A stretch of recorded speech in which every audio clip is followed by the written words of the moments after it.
with overwhelming evidence that Trump's team tried to cover up contacts with Russia, but no prosecutions for conspiring with Russia. Is this the end of the beginning for Mueller, or the beginning of the end? What happens with Roger Stone, a big piece of that puzzle. He starts us off this morning. Roger, thanks for joining us this morning. We appreciate you being here, but I have to say, and you know this, it's pretty unusual strategy. Most people indicted go underground until the official proceedings. What do you hope to gain with interviews like this? Well, I must tell you, George, I think the way I was treated on Thursday is extraordinary. I think the American people need to hear about it.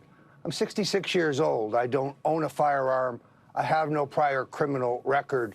My passport has expired. The special counsel's office is well aware of the fact that I'm represented.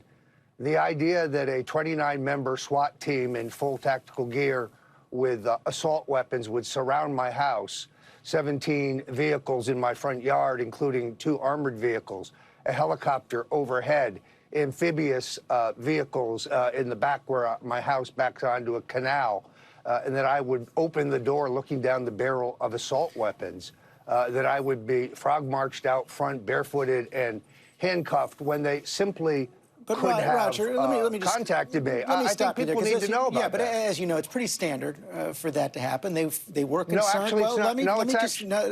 That's what our Justice standard at Department all. people say. They say were concerned you were a flight risk. They were concerned you might tamper with evidence. They were concerned you might destroy evidence. So they did that. And even you, by your own testimony, by your own admission, said that the FBI agents were courteous. So let's get on. No. Let me address that, if I may. First of all, I was released on a surety bond on my own signature, which is evidence that I was not a flight risk. And secondarily, I've been under investigation for 2 years. I've destroyed nothing. But if I were going to destroy evidence, wouldn't I have done it a long time ago? They could simply have called my lawyers, and I would have turned myself in. That's a question. This was an expensive show of force to try to depict me as public enemy number one, the OG. It's an attempt to poison the jury pool. These are Gestapo tactics. Let's get right to what may be the most explosive paragraph in the indictment, right there on page 4. Mueller and his team write, after the July 22nd, 2016 release of stolen DNC emails by Organization 1, that's WikiLeaks, a senior Trump campaign official was directed to contact Stone about any additional releases and what other damaging information Organization 1 had regarding the Clinton campaign.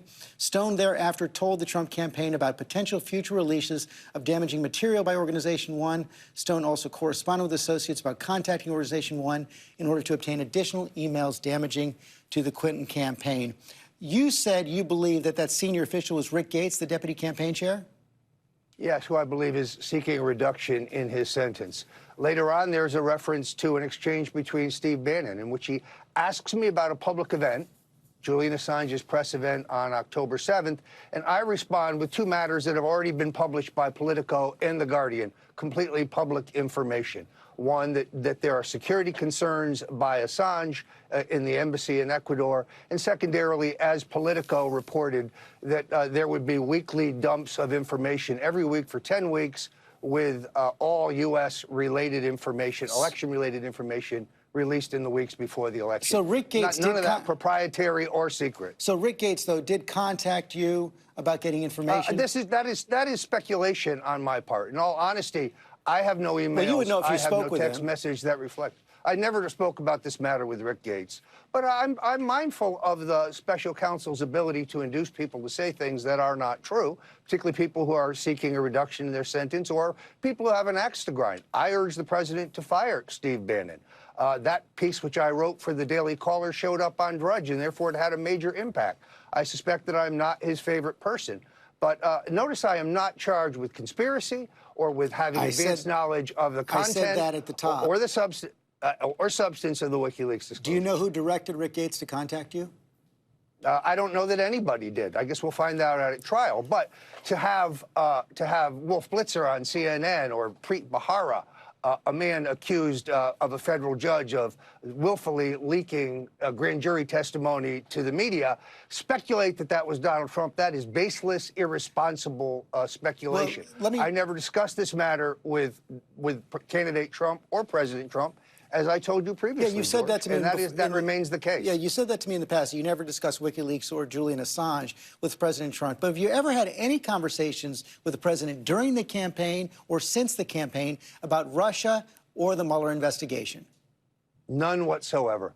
Zero. Categorically. Categorically. Zero. You know, the president Zero. seemed to be distancing himself from you in a tweet last night. He wrote, Roger Stone didn't even work for me anywhere near the election. Does that concern you? No, not really. I mean, when Sarah Sanders says this has nothing to do with the president, she is correct. I never discussed these matters with the president. And everything that I did regarding trying to get as much public attention to the WikiLeaks disclosures among voters, among the media, is constitutionally protected free speech. That's what I engaged in. It's called politics, and they haven't criminalized it, at least not yet. You say it's constitutionally protected free speech, but we now know from U.S. intelligence and Robert Mueller that Russia was behind that hack of the DNC emails. No, we have an allegation that is yet unproved in any U.S. court of law. It is an allegation. Well, but we have these are the same people. The unanimous recommendation, excuse me, the unanimous conclusion of U.S. intelligence agencies. So given that, do you regret the role you played? The intelligence agencies are politicized, as we know. They also told us Saddam Hussein had weapons of mass destruction. So you don't regret your role in disseminating those emails? I didn't disseminate any emails. That would be a mischaracterization of what I did. All I did was publicize the fact.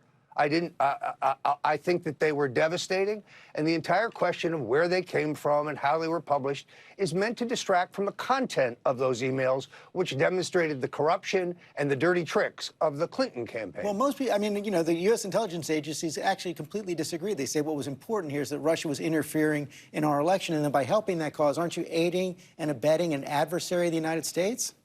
First of all, I challenge that characterization. It is unproven. It is a claim. I tried to do the same thing that Daniel Ellsberg did, for which the New York Times and the Washington Post called him a hero, although I never received any stolen or hacked material and handed it to anyone.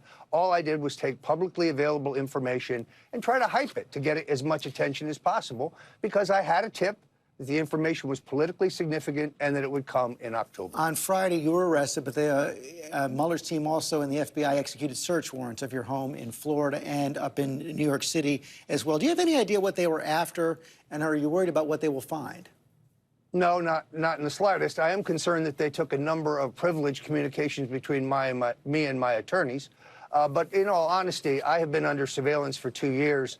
My email, my text messages, my phone calls have been fully reviewed. We know that because they've asked people who are associated with me about specific items before the grand jury. The New York Times reported on January 20th, 2017, that I was among 3 Trump aides under surveillance in 2016. We hope to learn more about that in discovery. The Times will not retract that story. They still stand by it. I believe it to be true. And so there is nothing to find. I do have 1 million emails. They have been reported, many of them taken out of context in this indictment. But there is nothing to find. Again, I think it is designed to intimidate me, or perhaps seek personal information that it could be used to embarrass me, but has nothing to do with WikiLeaks, Russia, the 2016 campaign, or anything else. And just to be clear, have you destroyed or discarded any communications devices, wiped any hard drives clean since the campaign? Categorically not. My lawyers have been insistent on this. We very early had a request from both the Senate and the House. We have destroyed nothing whatsoever. You say you won't bear false witness against President Trump. Are you prepared to tell the truth about your dealings with him to the special counsel, your truth about your dealings with the campaign? Any chance you'll cooperate with special counsel Robert Mueller if he asks? You know, that's a question I would have to I'd have to determine after my attorneys have some discussion. If there's wrongdoing by other people in the campaign that I know about, which I know of none, but if there is, I would certainly testify honestly. I'd also testify honestly about any other matter, including any communications with the president. It's true that we spoke on the phone, but those communications are political in nature, they're benign, and there is certainly no conspiracy with Russia. The president's right. There is no Russian collusion. And he's never suggested to you in any way, shape, or form that he might offer you a pardon? Absolutely, positively not. I have never discussed a pardon. The only person that I had advocated a pardon for, as we've discussed previously, is a posthumous pardon for Marcus Garvey. And I have written the president as to why I think that should be done. Prosecutors have looked at this case, say you might need a pardon because they say it's a slam-dunk case, including Chris Christie, who's coming up on the program later. You know, you denied having any documents or text messages discussing WikiLeaks or Assange, but the prosecutors in the indictment lay out several emails, dozens of text messages. You know, they're right. I did forget on some occasions that I had text messages and emails that are entirely exculpatory and prove that everything I said before the House Let me stop you right there. Intelligence Committee was true. You say you forgot. On the day you testified, you didn't have any exchanges with Mr. Credico. You had 30 exchanges, 30 text exchanges with Randy Credico on the day you said you didn't remember it. Mr. Credico, a man who threatened to put a bullet in the head of one of Mueller's witnesses before the grand jury, but is not charged with witness tampering or intimidation, a man who lied to the grand jury about being my source regarding the significance of the WikiLeaks disclosures, a man who threatened me in writing to have a woman falsely accuse me of sexual assault. The text messages have nothing to do with anything else having to do with him. The text messages are the text messages. They're documents.